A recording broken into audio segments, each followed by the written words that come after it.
bow drill number 8, or bow combination number 8.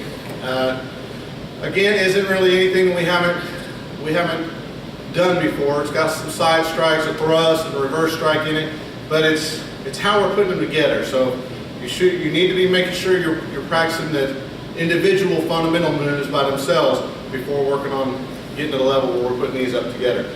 Okay, so number 8 drill starts from a forward thrust. So let's say the right side's in charge right now. My right foot's in front.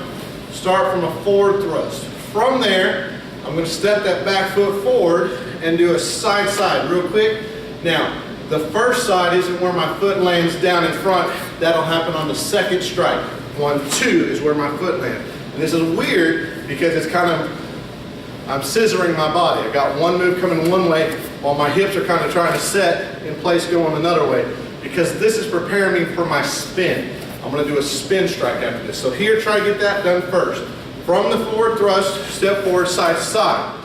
When I land in this side side, what stance I'm landing in is basically a back stance. Both knees bent, staying nice and low to the ground, and that'll help my spin a little bit easier versus if I tried to land this in a nice long front stance. From here then, spin on that front foot. So if that back foot comes up, I'm going toward my back shoulder. I'm going to spin and reverse strike, landing in a front stance, facing the same way I started. So all these moves are going in one direction. From the thrust, step forward, 1, 2, that's when my foot lands. Spin, 3, reverse strike. That's the combination. From a sideways view here, starting in a front stance from that thrust. Step forward with that left foot, that back foot steps forward. 1, 2, I'm in a back stance now basically. Spin, bring that over your head. Remember, reverse strike doesn't work. If you don't bring it over your head, you'll just hit yourself. Over your head, reverse strike. I'm wanting the side strikes and that reverse strike to all land rib level. That's where I'm aiming for. You could change this up. In class, we may do different versions of this where we want some of those strikes to go head level, some of them to go knee level. We may mix it up, but just for purposes of practice at home and getting this prepared for the form you're going to have when these moves come in combination in your form, it's all going to be rib level, belly level. So once they get that on the right side, also have them practice on the left. So left hand's in charge, left hand will be in front, left foot will be in front as you start with that front stance in the thrust, then step forward. Side, side, that's when that foot lands on the second one.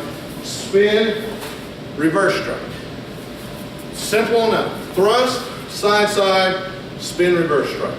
4 moves put together, but it takes some practice to get it done. What I find is those spin moves especially, if I don't practice them, I'll start, and I come back to them after a while, I start spinning wonky or something. I'll spin too far and land too far forward, spin too much, land too far sideways. I want to make sure I'm getting my balance set up well to finish that spin. So what helps me then too is also making sure that my back stance is set up well at the beginning of that spin.